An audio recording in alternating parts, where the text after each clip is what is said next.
Judge గారికి 50 లక్షలు లంచం ఇవ్వాలన్న ఒక ఆరోపణలతో మద్రాసులో ఒక ఇష్యూ జరిగింది. అయితే ఏంటంటే ఇది ఒక కేసులో 110 కోట్లకు సంబంధించిన ఒక కేసులో కేసు గెలవాలంటే మనకు ఫేవర్గా రావాలంటే జడ్జి గారికి 50 లక్షలు ఇవ్వాలని లాయర్ గారు చెప్పి తీసుకున్నారనే ఆరోపణ. వాళ్ళు ఏం చేశారంటే కేంద్ర న్యాయశాఖకి కంప్లైంట్ ఇచ్చారు. కేంద్ర న్యాయశాఖ కంప్లైంట్ ఇస్తే ఆ కేంద్ర న్యాయశాఖ సుప్రీంకోర్టుకి రాసింది. ఆ సుప్రీంకోర్టు హైకోర్టుకు వచ్చింది, మద్రాసు హైకోర్టుకు వచ్చి విచారణ చేసి ఆ జడ్జిని తప్పించి ఆ జడ్జి గారు తప్పుకున్నారు దాని నుంచి, ఆ కేసు ఏదైతే విచారణ ఉందో దాని నుంచి.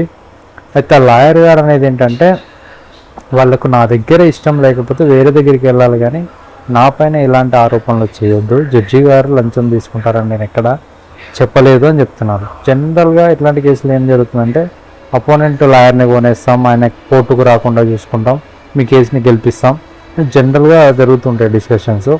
సో జడ్జి గారు బెయిల్స్లో తీసుకుంటారు అని వింటుంటారు కొన్ని చోట్ల, కొన్ని ఏరియాస్లో. అది కూడా జెన్యున్ కాదు చెప్పలేం. కానీ తీర్పుకు జడ్జి లంచం తీసుకోవడం అనేది జరగదు. ఎందుకు జరగదు అంటే వాళ్ళ మీద ఎవ్రీ ఇయర్ రిపోర్ట్ చూస్తుంది.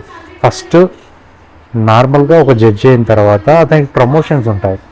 ఫస్ట్ ఎవరైనా జూనియర్ సివిల్ జడ్జి అవుతారు, దాని తర్వాత సీనియర్ సివిల్ జడ్జి అవుతాడు, దాని తర్వాత డిస్ట్రిక్ట్ జడ్జి అవుతారు.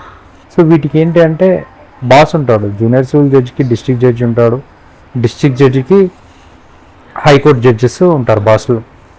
సో ఇలా ఉన్నప్పుడు వాళ్ళు తప్పు చేసి జడ్జిమెంట్ ఏదైనా రాస్తే వాళ్ళకి ఇమ్మీడియట్గా రిపోర్ట్ ఉంటుంది, సమాచారం ఉంటుంది. కాబట్టి ఇలా చేసే అవకాశం ఉండదు. ఇలాంటి ఎవరు నమ్మొద్దు, ఇలాంటివి నమ్మి ఎవరు ఎక్కడ డబ్బులు వేస్ట్ చేసుకోవద్దు.